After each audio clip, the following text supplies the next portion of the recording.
নমস্কাৰ ইকোসালে স্বাগতম জনাইছো মই জ্যোতিদা আজি আৰম্ভ কৰিব লাইছো ষষ্ঠমান শ্ৰেণীৰ সমাজ বিচিত্ৰাৰ পাঠ নম্বৰ 11 বৈচিত্ৰৰ মাজত ঐক্য ভাৰত আৰু উত্তৰ পূৰ্বাঞ্চলৰ জীৱনৰ দ্বিতীয় নম্বৰ অংকটি প্ৰথম অংকত আমি বৈচিত্ৰৰ কথা বুজিছিলো ঐক্যৰ কথা বুজিছিলো আৰু বৈচিত্ৰৰ কাৰকবিলাকৰ বিষয়ে গম পাইছিলো বৈচিত্ৰৰ কাৰকবিলাকৰ চাৰিটা কাৰকৰ আমি ভৌগোলিক ভিন্নতাৰ বিষয়েও আলোচনা কৰিছিলো আজি আমি আন কাৰককেইটাৰ বিষয়ে আলোচনা কৰিম আহাচোন আন কাৰককেইটা কি চাও প্ৰথম কাৰকটো আমি গমেই পাইছিলো ভৌগোলিক ভিন্নতা আজি আমি দ্বিতীয় কাৰকটো পঢ়িম গোষ্ঠীগত ভিন্নতা ভাৰতত বিভিন্ন ধৰণৰ জনগোষ্ঠীয় লোক আহিছিলে পূৰ্বপুৰুষসকল আমাৰ বিভিন্ন ঠাইৰ পৰা আহি পেলাই ভাৰতত বসবাস কৰিছিলে তাৰে ভিতৰত জনগোষ্ঠীয় লোকসকল আছিলে ককেচিয়া মংগোলীয় অষ্ট্ৰীয় আৰু নিগ্ৰত গতিকে এই সকল লোক আহি পেলাই আমাৰ ভাৰতত বসবাস কৰিছিলে আৰু এই সকলো জনগোষ্ঠীয় জাতিবিলাকৰ কিন্তু শাৰীৰিক অবয়ববিলাক বেলেগ বেলেগ আছিলে ঠিক আছে শাৰীৰিক বৈশিষ্ট্যবিলাক যেনে ধৰা চকুৰ আকৃতি কিছুমানৰ চকুবিলাক গোল আছিলে অকমান বহল আছিলে আনহাতে কিছুমানৰ মূৰৰ আকাৰবিলাক বেলেগ আছিলে চুলিৰ ধৰণবিলাক বেলেগ বেলেগ আছিলে কিছুমানৰ কলা আছিলে কিছুমান অকমান হয়তো কেকুৰা আছিলে তাৰ পিছত নাকৰ গড়বিলাকো বেলেগ বেলেগ আছিলে ঠিক আছে তাৰপিছত ছালৰ ৰং বেলেগ বেলেগ আছিলে শৰীৰৰ গঠন আদিৰ ক্ষেত্ৰতো পাৰ্থক্য আছিলে গতিকে এই যিবিলাক জনগোষ্ঠীয় লোকৰ কথা কৈছিলো এই চাৰিটা জনগোষ্ঠীয় লোক ভাৰতত বসবাস কৰিছিলে আৰু তেওঁলোকৰ যিবিলাক শাৰীৰিক অবয়ব বা বৈশিষ্ট্য আছিলে সেইবিলাক বেলেগ বেলেগ ধৰণৰ আছিলে গতিকে সেই কাৰণে আমাৰ যিখিনি এতিয়া ভাৰতীয় হয় সেই ভাৰতীয়সকলৰ মাজতো কিছুমান পাৰ্থক্য দেখা যায় দক্ষিণৰ মানুহখিনিৰ লগত উত্তৰৰ মানুহখিনিৰ অবয়ববিলাক নেমিলে শাৰীৰিক গঠনবিলাক নেমিলে ঠিক আছে সেইদৰে উত্তৰ আৰু উত্তৰ পূবৰ লোকসকলো বেলেগ বেলেগ হয় আমাৰ ধৰা উত্তৰ পূবৰ লোকসকল অকমান মংগোলীয় জনগোষ্ঠীয় লোকসকলৰ দৰে চকুবিলাক আমাৰ অলপমান সৰু সৰু হয় দেহৰ গঠনবিলাক বেলেগ বেলেগ হয় গতিকে ছাত্ৰ ছাত্ৰীসকল আমি হয়তো মংগোলীয় লোকসকলৰ আমাৰ পূৰ্বপুৰুষ আছিলে ঠিক আছে কি লিখিছে দক্ষিণ উত্তৰ আৰু উত্তৰ পূব ভাৰতৰ লোকৰ ছালৰ ৰং আৰু শাৰীৰিক ৰূপ বেলেগ বেলেগ হয় গতিকে ছালৰ ৰঙতো আমি গম পাওঁ যিবিলাক আমাৰ দক্ষিণ ভাৰতৰ লোক আছে তেওঁলোকৰ ছালৰ ৰংটো অকমান ৰংবিলাক কম হয় ঠিক সেইদৰে উত্তৰ পূব ভাৰতৰ লোকসকলৰ ৰংবিলাক অলপ বেছি হয় ঠিক আছে গতিকে শাৰীৰিক গঠনবিলাক আমি বেলেগ বেলেগ দেখিবলৈ পাওঁ এতিয়া কেইটামান পইণ্ট আমি জানিব লাগিব আধুনিক মানুহৰ বৈজ্ঞানিক নাম হৈছে কি হোম সেপিয়েন্স ঠিক আছে আধুনিক মানুহৰ বৈজ্ঞানিক নাম যেটো বৈজ্ঞানিক নাম হয় হেতু হৈছে হোম সেপিয়েন্স পৰিবেশ জলবায়ু বাসস্থানৰ পৰিৱৰ্তনে শাৰীৰিক ৰূপ আৰু ছালৰ ৰং গঢ় দিয়ে গতিকে পৰিবেশৰ ওপৰত নিৰ্ভৰ কৰি জলবায়ুৰ ওপৰত নিৰ্ভৰ কৰি পেলাই কিছুমান বা বাসস্থানৰ ওপৰত নিৰ্ভৰ কৰি আমাৰ যিবিলাক শাৰীৰিক ৰূপ আছে সেই শাৰীৰিক ৰূপৰ ৰংবিলাক সলনি কৰে আন্তঃবিবাহে জাতিগত বৈচিত্ৰ্যটো অৰিহণা যোগাইছে গতিকে আন্তঃবিবাহ মানে কি কৈছে যিবিলাক আমাৰ জাতিগত বৈচিত্ৰ্য দেখা পাওঁ এটা বেলেগ জাতিৰ পৰা আন এটা জাতিৰ লগত যদি বিবাহ হয় তেনেহলে সেই বিবাহে কিছুমান আমাৰ বৈচিত্ৰ্য দেখিবলৈ পোৱা যায় ঠিক আছে পণ্ডিতসকলে মানুহক চাৰিটা মূল জনগোষ্ঠীয় ভাগত ভাগ কৰে ককেচিয়া মংগোলীয় অষ্ট্ৰীয় আৰু নিগ্ৰত গতিকে এইকেইটা হৈছে চাৰিটা মূল জনগোষ্ঠী যিকেইটা আমাৰ ভাৰতত বসবাস কৰি আহিছিলে আহি পেলাই আমি তেওঁলোকৰ পৰা ভাৰতীয় হিচাপে পৰিগণিত হৈছো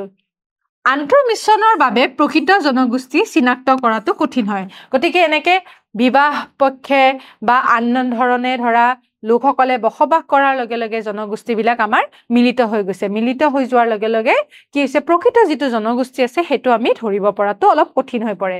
জাতিগত শ্ৰেণী বিভাজন সম্পূৰ্ণৰূপে পৰ্যাপ্ত নহয় গতিকে এই জাতিগত যিটো শ্ৰেণী বিভাজনৰ কথা কৈছিলো জনগোষ্ঠীৰ শ্ৰেণী বিভাজনবিলাক এইবিলাক সম্পূৰ্ণৰূপে পৰ্যাপ্ত নহয় ঠিক আছে এতিয়া আমি পৰম্পৰাগত নৃত্য বিষয়ে অলপমান চাওঁ হা এতিয়া তোমালোকে ছবিকিখন দেখা পাইছানে এই ছবিকিখনত আমি কিছুমান আমাৰ ভাৰতৰ লোকসকলৰ নৃত্য দেখুওৱা হৈছে ঠিক আছে এইখন ছবি হৈছে থৰ মৰুভূমি অঞ্চলৰ কালবেলিয়া নৃত্য গতিকে ছাত্ৰ ছাত্ৰীসকল এইখন ছবি আমি ৰাজস্থানৰ বুলি ক'ব পাৰো আৰু এইটো হৈছে কালবেলিয়া নৃত্য আমি কি বুজিলো যে এই নৃত্যটো হৈছে থৰ মৰুভূমি অঞ্চল যিদৰে আমাৰ ৰাজস্থানত আছে তাৰে নৃত্য তাৰমানে এই অঞ্চলত এইটো নৃত্য প্ৰদৰ্শন কৰা হয় গতিকে তেওঁলোকৰ লোকসকলে পৰম্পৰাগতভাৱে অতীতৰ পৰাই এই নাচটো নাচি আহিছে গতিকে তেওঁলোকৰ এইটো নৃত্য পৰম্পৰাগত নৃত্য আমি ক'ব পাৰো ঠিক আছে সেইদৰে লাডাখৰ যিটো সাম নৃত্য ঠিক আছে এইটো হৈছে লাডাখত এটা নৃত্য কৰে সেই নৃত্যটোৰ নাম হৈছে সাম নৃত্য গতিকে এই সাম নৃত্য হৈছে লাডাখৰ পৰম্পৰাগত নৃত্য আন এটা চাওঁ আহাচোন তামিলনাডুৰ ময়লিয়াট্টম নৃত্য গতিকে এই ময়লিয়াট্টম নৃত্যটো হৈছে তামিলনাডুৰ গতিকে ইয়াৰে আমি নৃত্যটোৰ এখন ছবি দেখুওৱা হৈছে গতিকে অলপমান বেলেগ ধৰণৰ হয় গতিকে এইটো তামিলনাডুৰ বুলি আমি ধৰিব পাৰিম মেঘালয়ৰ নক্ৰেম নৃত্য গতিকে মেঘালয় আমাৰ উত্তৰ পূব ভাৰতৰ এখন ৰাজ্য হয় এই উত্তৰ পূব ভাৰতৰ নক্ৰেম যিটো নৃত্য হয় সেই নৃত্যটো ইয়াতে দেখুওৱা হৈছে গতিকে আমি ভিন্নতা দেখাই পাইছো হয়নে নহয় যদিও নাচগেটা পৰম্পৰাগত হয় তথাপিও ইয়াতে আমি ভিন্নতা দেখা পাইছো গতিকে ঠাই বিশেষে বেলেগ বেলেগ নৃত্য আমি দেখা পাওঁ ভিন্নতা আমি দেখা পাওঁ ঠিক আছে এতিয়া আমি পৰম্পৰাগত সাজপাৰৰ বিষয়ে কম যেহেতু আমি চাৰিটা অঞ্চলৰ কথা কৈ আছিলো থৰ মৰুভূমি অঞ্চল তামিলনাডু দক্ষিণৰ অঞ্চল উত্তৰ পূব ভাৰতৰ মেঘালয় আৰু উত্তৰ ভাৰতৰ আমাৰ লাডাখ গতিকে সেই অঞ্চল চাৰিটাৰে আমি পৰম্পৰাগত সাজপাৰৰ বিষয়ে আলোচনা কৰো গতিকে গোঞ্চা আৰু চোলা পৰিহিত লাডাখী পুৰুষ মহিলা গতিকে লাডাখৰ যিটো গোঞ্চা আৰু চোলা ঠিক আছে এইকেইটা সিহঁতৰ সাজপাৰ ঠিক আছে আমাৰ অসমৰ সাজপাৰ কি বাৰু অসমৰ মহিলাসকলে মেখেলা চাদৰ পিন্ধে হয়নে নহয় গতিকে এইটো হৈছে পৰম্পৰাগত সাজপাৰ আজিকালি হয়তো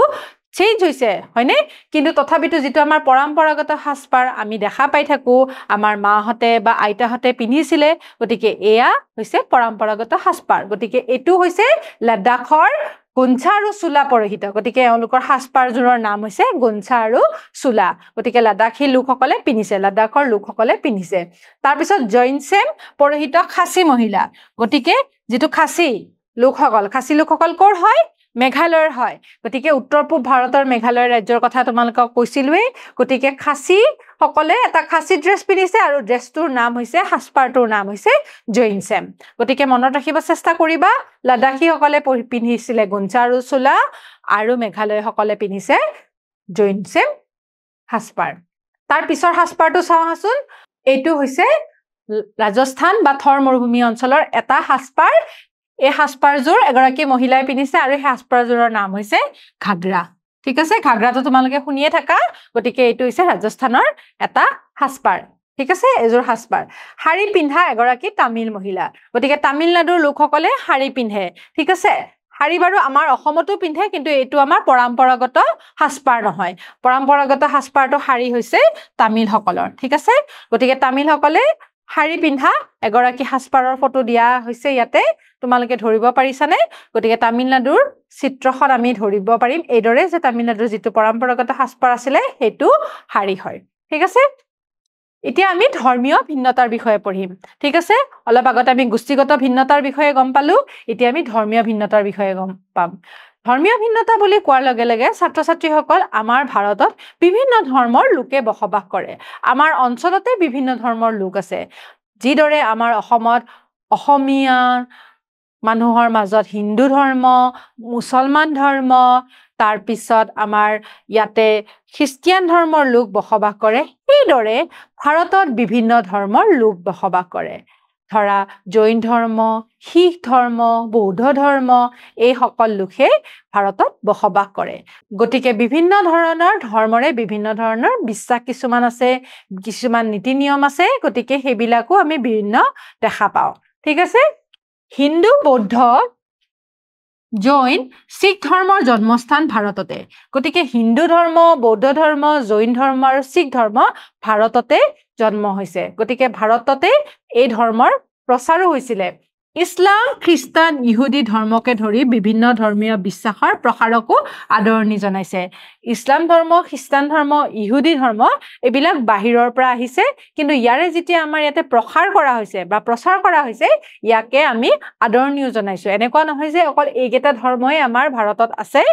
আমাৰ বাহিৰা ধৰ্ম কিছুমান আহিছিলে ইছলাম ধৰ্ম খ্ৰীষ্টান ধৰ্ম ইহুদী ধৰ্ম অতীতত আহিছিলে তেতিয়া এই ধৰ্মবিলাক প্ৰসাৰ কৰা হৈছিলে আৰু ইয়াৰে লোকসকলে এই ধৰ্মসমূহ লৈছিলে ঠিক আছে ভাৰতত বিভিন্ন ধৰ্মৰ লোকে শান্তিৰে বসবাস কৰে গতিকে এই ধৰ্মৰ লোকসকল আমাৰ ইয়াৰ ভাৰতত বিভিন্ন ধৰণৰ ধৰ্ম আমি দেখা পালো এইবিলাক লোকে ভালদৰে শান্তিৰে বসবাস কৰি আহিছে সংবিধানে সংখ্যালঘুৰ অধিকাৰ সুনিশ্চিত কৰে গতিকে এতিয়া সংখ্যালঘু মানে কি কৈছে বুজি পাইছানে তোমালোকে সংখ্যালঘুৰ উত্তৰটো হৈছে যি ধৰ্মৰ লোক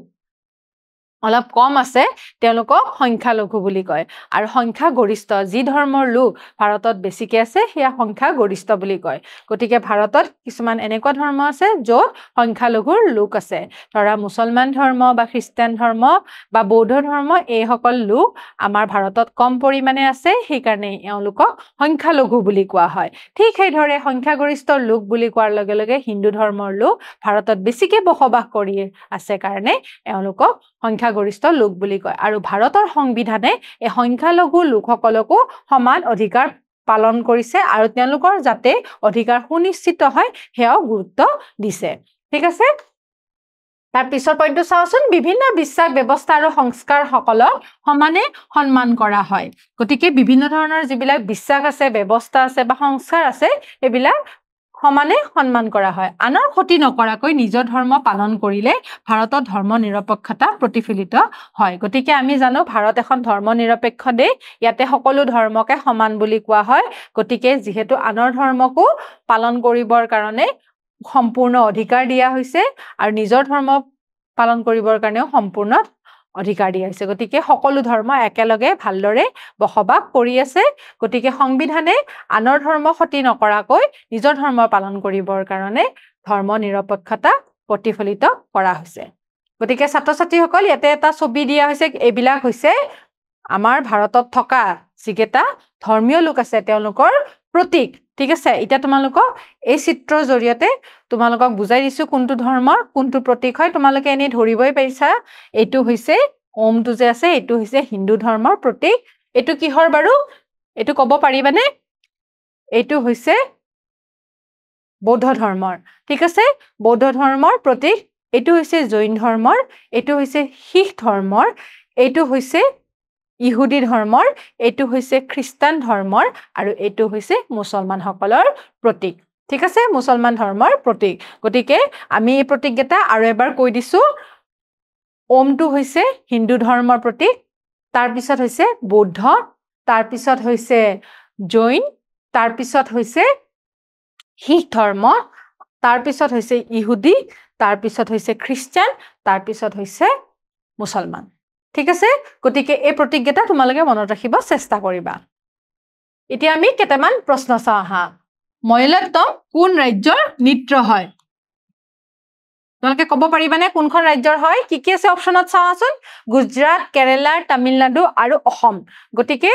কোনখন ৰাজ্যৰ নৃত্য হয় মহিলাত্তম তামিলনাডু গতিকে গুজৰাট নহয় কেৰেলা নহয় তামিলনাডু হয় অসম নহয় ঠিক আছে আমি মহিলাত্তম কোনখন ৰাজ্যৰ নৃত্য বুলি গম পালো তামিলনাডু ঠিক আছে কোনটো ধৰ্মৰ প্ৰতীক হয় গতিকে ইয়াতে এটা প্ৰতীক দিয়া হৈছে তোমালোকে ক'ব লাগিব ইয়াতে চাৰিটা অপশ্যন দিয়া আছে হিন্দু মুছলমান শিখ আৰু বৌদ্ধ ধৰ্ম গতিকে এইটো কোনটো ধৰ্মৰ প্ৰতীক আছিলে তোমালোকক নিশ্চয় কৈছো মই তোমালোকৰ মনত আছে হিন্দু নহয় মুছলমান নহয় শিখ নহয় আৰু এইটো হৈছে বৌদ্ধ ধৰ্মৰ প্ৰতীক গতিকে ছাত্ৰ ছাত্ৰীসকল তোমালোকে ধৰিবই পাৰিছা এইটো হৈছে বৌদ্ধ ধৰ্মৰ প্ৰতীক তাৰ পিছৰ প্ৰশ্নটো চাওঁচোন অসমৰ পৰম্পৰাগত সাজপাৰ কি এইটো প্ৰশ্নৰ উত্তৰ কি হ'ব তোমালোকে নিশ্চয় জানাই অসমৰ পৰম্পৰাগত সাজপাৰ বুলি কোৱাৰ লগে লগে ইয়াতে তিনিটা অপশ্যন আছে ঘাগৰা মেখেলা চাদৰ নে শাৰী গতিকে কিছুমানে শাৰী বুলিও ভাবিব পাৰা কিন্তু শাৰী নহয় আমাৰ শুদ্ধ উত্তৰ হ'ব মেখেলা চাদৰ গতিকে ইয়াৰে আমি উত্তৰটো কি পালো অসমৰ পৰম্পৰাগত সাজপাৰ হৈছে মেখেলা চাদৰ গতিকে ছাত্ৰ ছাত্ৰীসকল আজি আমি বৈচিত্ৰৰ কাৰকৰ ভিতৰত গোষ্ঠীগত ভিন্নতা আৰু ধৰ্মীয় ভিন্নতাৰ বিষয়ে বুজিলো ভৌগোলিক ভিন্নতাৰ বিষয়ে আমি প্ৰথম অংশত বুজি পাইছিলো আজি আমি এই দুটা কাৰকৰ বিষয়ে আলোচনা কৰিলো আশা ৰাখিছো তোমালোকে বুজি পাইছা তোমালোকৰ টুকা বহীত তোমালোকে এই কাৰকবিলাকৰ বিষয়ে ভালদৰে লিখি ল'বা অহা ক্লাছত আমি নতুন এটা কাৰকৰ বিষয়ে আলোচনা কৰিম তেতিয়ালৈকে সামৰিছো নমস্কাৰ